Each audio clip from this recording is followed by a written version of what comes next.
రాములవారి పూజ, ముఖ్యంగా గోవు పూజ. ఈ వేదం ఏం చెప్తుందంటే గోవులో ఎంతమంది దేవతలు ఉంటారో అదే ఋషుల్లో కూడా అంతమంది దేవతలు ఉంటారు. బాగా అర్థమైందా? ఒక విశ్వరూపం చూపించినప్పుడు విరాట్ రూపంలో మీకు శ్రీకృష్ణ పరమాత్ముడు సకల దేవతలు చూపించాడు. అలాగే వేదం ఏం చెప్తుంది? గోవుల్లో సకల దేవతలు ఉన్నాయని చెప్తున్నారు.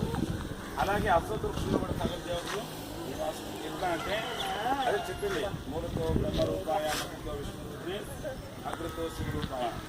బ్రహ్మ విష్ణు మహేశ్వరులు ఎక్కడైతే ఉంటారో అక్కడ సకల దేవతలు కూడా దేవతలు బ్రహ్మ విష్ణు మహేశ్వరులు. అందుకని ఈ శరీరం కూడా భగవంతుడు సృష్టి కాబట్టి ఇంట్లో కూడా 3 భాగాలు చేశారు. అర్థమైందా? ఈ నాభి స్థానం వరకు కింద వరకు బ్రహ్మ భాగం, నాభి నుంచి కంఠం వరకు విష్ణు భాగం, కంఠం నుంచి శిరస్సు వరకు రుద్ర భాగం అంటే శివ భాగం. ఎంత స్వామి అంటే చూడండి, ఇదంతా జ్ఞానానికి చిహ్నం. కంఠం నుంచి కపాలం వరకు జ్ఞానానికి చిహ్నం.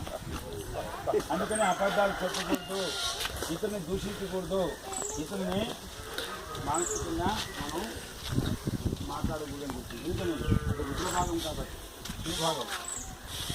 అలాగే ఇక్కడ నుంచి నాలుగు స్థానం వరకు విష్ణు భాగం అంటే సాధ్యమైనంత వరకు పాటించి మనం విధానం వేసుకొని ధర్మాన్ని మనం పాలించాలి.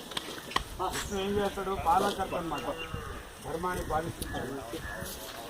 శివుడు ఏం చేస్తాడు? జ్ఞానం కలిగించి లయం చేసుకుంటాడు, జ్ఞాన భాగం.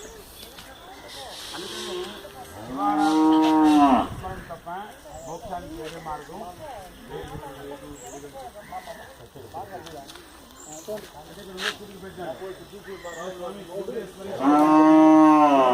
రూపాయ విష్ణువే